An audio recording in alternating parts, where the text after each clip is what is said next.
नमस्कार। ओम नमः शिवाय ओम।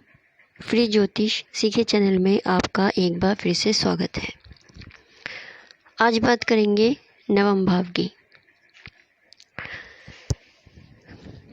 नवम भाव, जब भी आपको इसका बल देखना होगा, इससे प्राप्त होने वाले फलों के बारे में जानना होगा, तो सबसे पहले आप देखेंगे भाव, भावेश, जो कि हर कुंडली के हिसाब से अलग अलग होंगी। जैसे कि यहाँ पर मेष लग्न की कुंडली है, तो इसमें इसका भाव जो है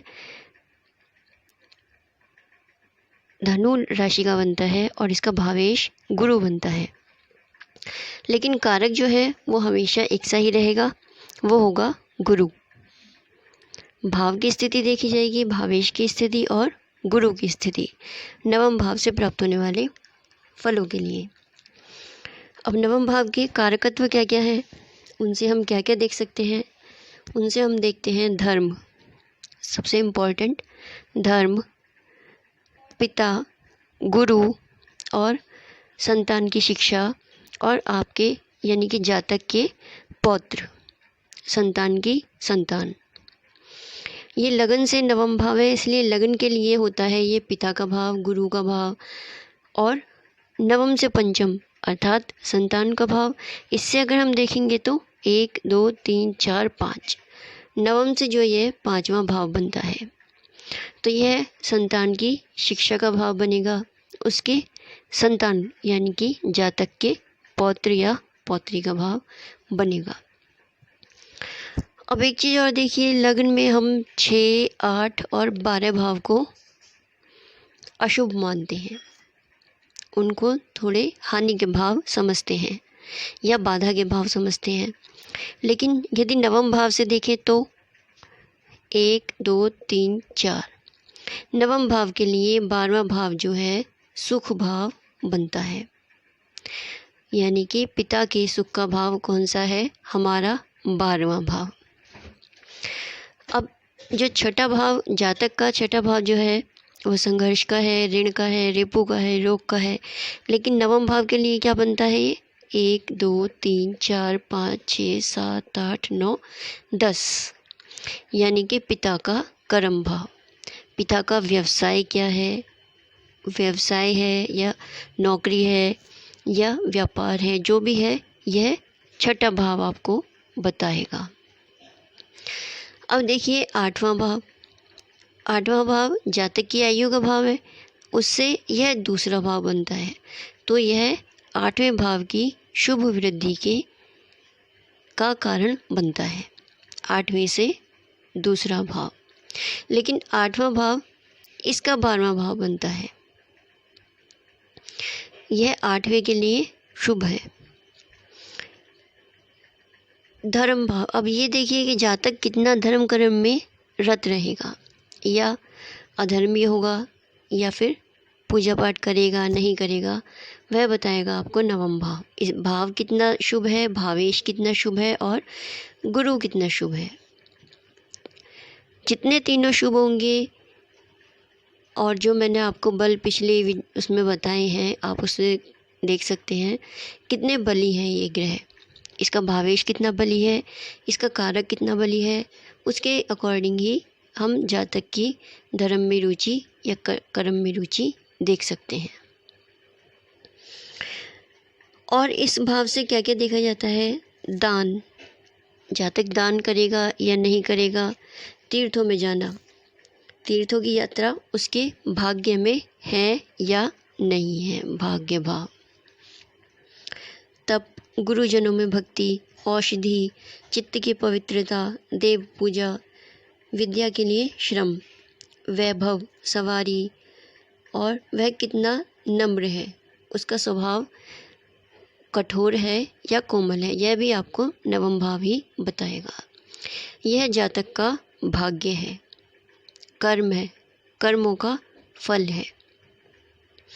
इससे आप उसके व्यवहार के बारे में, उसकी पूजा पाठ के बारे में, तीर्थ यात्रा के बारे में, धार्मिकता के बारे में, पिता के बारे में, उसके संतान के बारे में, संतान की बुद्धि के बारे में, सभी के बारे में जान सकते हैं।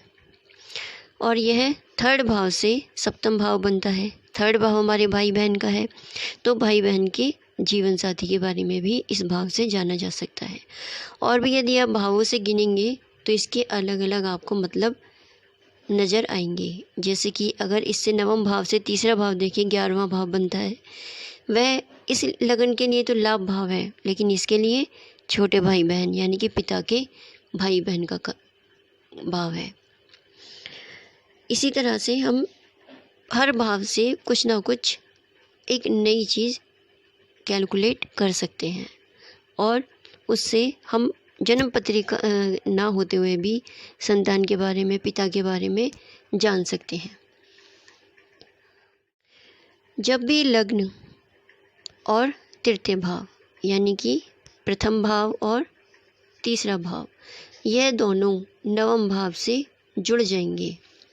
अब वो दृष्टि संबंध हो सकता है, युति हो सकती है, या फिर राशि परिवर्तन, किसी भी तरह से जब ये एक दूसरे से जुड़ जाएंगे तीनों भाव, तो व्यक्ति एक धर्मात्मा होगा। वह शाकाहारी होगा, पूर्णतः शुद्ध होगा, शुद्ध विचारों वाला होगा और धार्मिक प्रवृत्तियों में रुचि रखने वाला होगा। ये हुआ 9वें भाव का विवरण। अगले उसमें देखेंगे 10वें भाव का विवरण।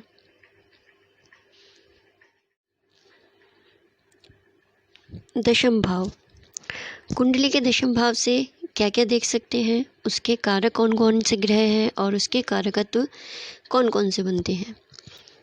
भाव भावेश वही रहेंगे आपकी कुंडली के अनुसार। इसके कारक ग्रह जो होंगे वो गुरु, सूर्य, बुध और शनि।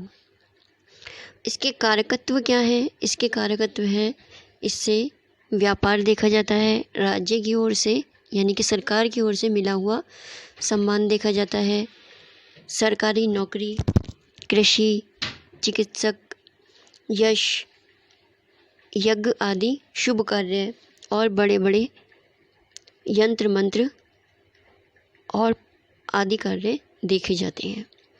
औषधि से जुड़े कार्य भी इसी भाव से देखे जाएंगे।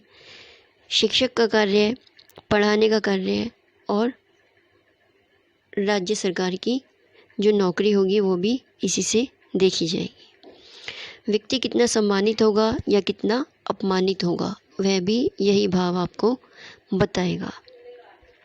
यदि इस भाव में सूर्य और शनि इकट्ठे बैठ जाएं तो व्यक्ति के लिए बहुत ही अपमानित भरी स्थिति होती है।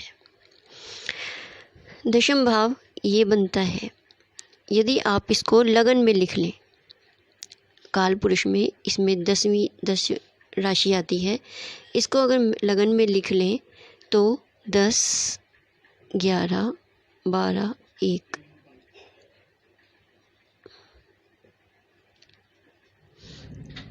9 इस तरीके से ये दशम की लगन कुंडली बन जाती है।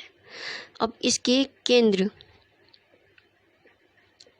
और त्रिकोण, इन भावों में जितने भी शुभ ग्रह होंगे व्यक्ति उतनी ही अच्छी नौकरी करेगा या उतना ही अच्छा बड़ा ख्याति प्राप्त करने वाला व्यापार करेगा। यदि गुरु का संबंध इससे बनता है तो शिक्षा के कार्य में, धर्म के कार्य में संलग्न होगा। सूर्य का बनेगा तो सरकारी नौकरी है, सरकार से मान प्राप्त करना है, इस तरह के कार्यों से, अग्नि संबंधी कार्यों से जुड़ा हुआ होगा। बुध है तो व्यापार होगा, शनि है तो नौकरी होगी। जितने भी इन भावों में शुभ ग्रह होंगे उतना ही उसका दशम भाव मजबूत होगा, और पाप ग्रह होंगे तो उसका दशम भाव कमज़ोर होगा। इस भाव को मजबूत करने के लिए इन ग्रहों से संबंधित व्यक्ति को उपाय करने चाहिए। जिस भी कारकत्व से वह जुड़ा हुआ है उसी के अनुसार सॉल्यूशंस करने चाहिए। दशम भाव से अब इसमें देखिए जो लग्न का छठा भाव बनता है वो इसमें त्रिकोण का भाग इसका दशम भाव का यानी कि कर्म स्थान का भाग्य भाव बन जाता है। जो अष्टम भाव यानी कि बाधक भाव बनता है वो लाभ भाव बन जाता है और द्वादश भाव इसकी पराक्रम भाव बन जाता है, यानी कि व्यक्ति कितना अपने कार्य में मजबूत होगा, कितना अपने कार्य के लिए मेहनत करेगा।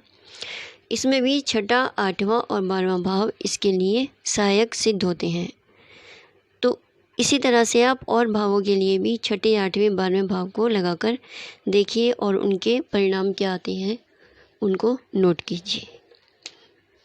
आज के लिए इतना ही। धन्यवाद।